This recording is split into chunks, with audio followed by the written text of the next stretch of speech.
Есть ТСБ, я его номер могу назвать, 029608. Ну вы ж по ним работаете. Technical Service Bulletin. Ну, сейчас не работаю. По ТСБ вы не работаете, нет? Нет, нет. Ребят, всем привет! В этом видео мы говорим с вами о стуке в рулевом, которая является болячкой в основном на всех практически Тойотах, будем говорить так. И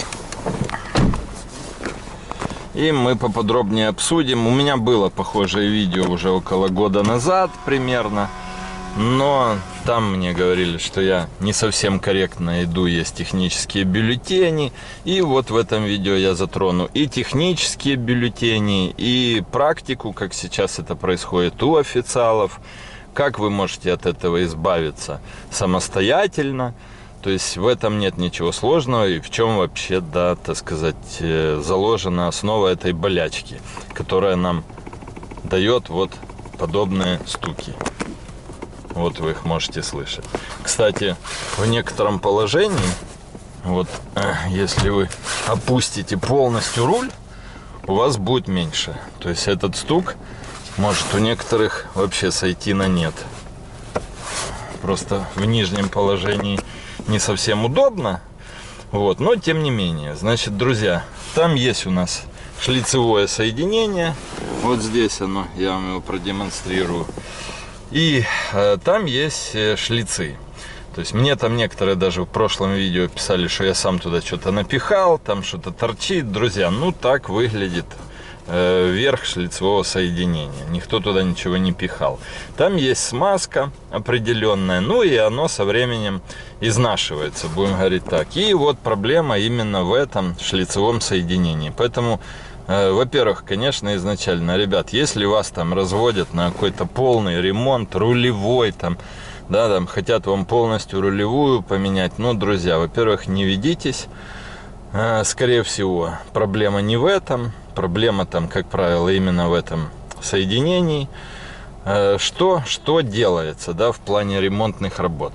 Если говорить о официальной стороне, и как это было до недавнего времени еще совершенно, ну, относительно недавнего. То есть есть такая вещь, на самом деле, действительно, как ТСБ, Technical Service Bulletin, то есть на основе которого некоторые там годы, будем говорить, назад, даже официалы делали определенные манипуляции профилактические по смазке.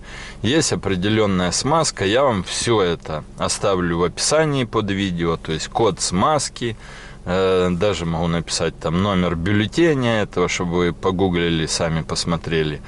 То есть в эти шлицы, по сути дела, в свое время набивали смазку.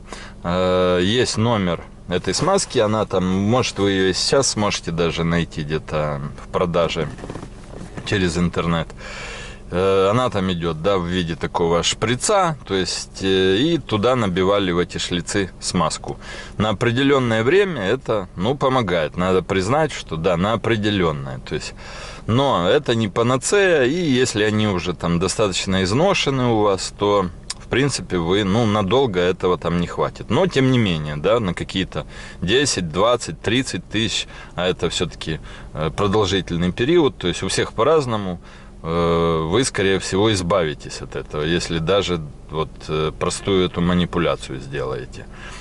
Что сейчас происходит? Да, кстати, вот опять-таки, вернувшись к бюллетеню, вот на экран опять я его выведу, здесь есть года у нас определенные. То есть по Camry. Вот мы видим 2003, там 2006. Какие Camry у нас были в 2003-2006, друзья? Ну, все мы, конечно же, знаем, это у нас стрекоза, да, то есть касалось это, и выпущен он был на 30-ю Camry. Тем не менее, конечно же, вы можете сказать, да, так тут же практически все так же. Да, они перестали это делать просто. И я тоже общался с официалами. На данный момент они это не делают. То есть я вам тоже приведу, возможно, здесь краткое содержание разговора, там, чтобы это тоже мне не писали, что я опять-таки что-то не так сказал.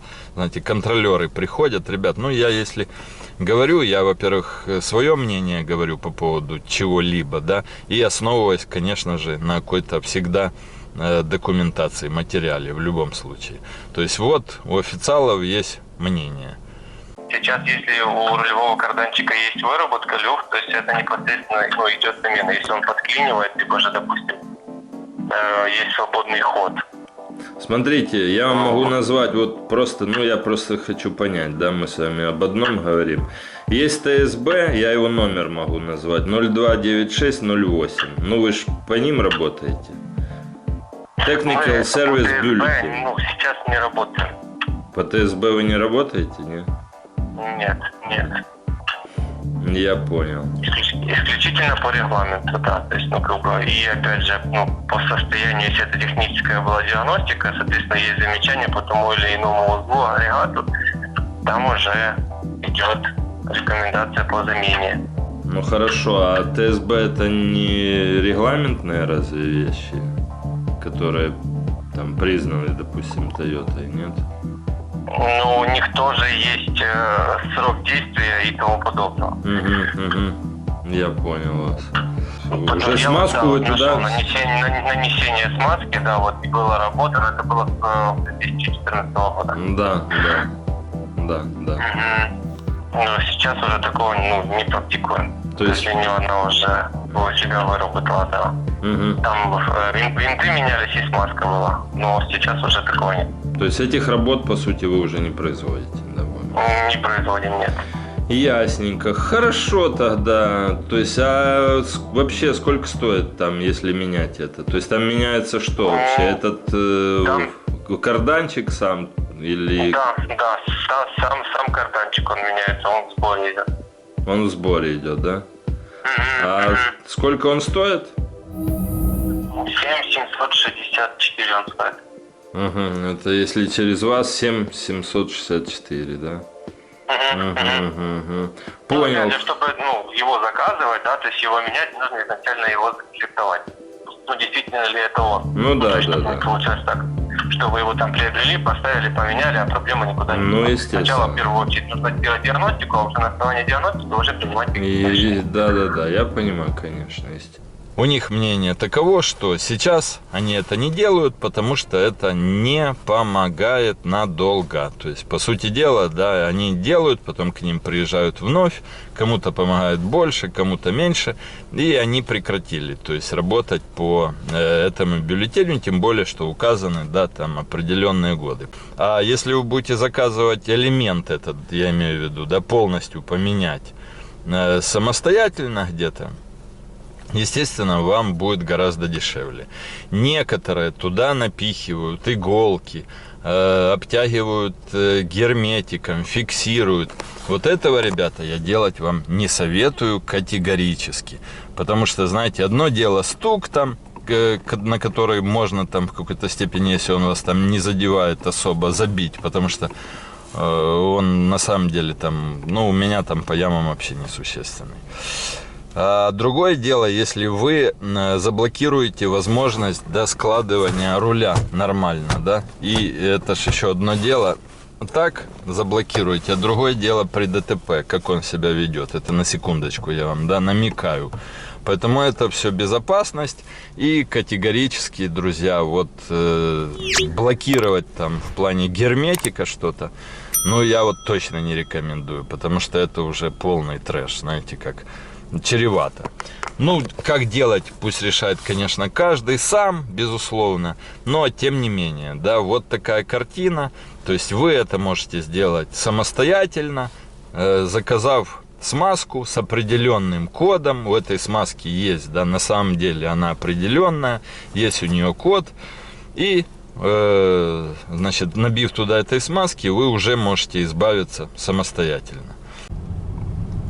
Вот, ребята, его можно услышать на определенных ямках, такой стучок. Но, в принципе, он в движении минимален, и там он практически не слышен. Потому что вы же вот так вот рулем, да, вот так. На ходу же вы не делаете, вы же руль держите, или если даже не держите, то он тоже там ровно идет. То есть о определенных манипуляциях, да, там, когда вы там так делаете, бывает там... сейчас уже этого даже и не слышно вот у меня, да. То есть именно в стоячем положении в большей степени оно, и иногда на определенной поверхности, когда есть вот особенно такой снег, рыхлый какой-то или неровная дорога. То есть происходит это же на самом деле не из-за того, что там смазка ушла, происходит из-за небольшой выработки с годами на шлицах. Ребят, всем удачи, добра, пока.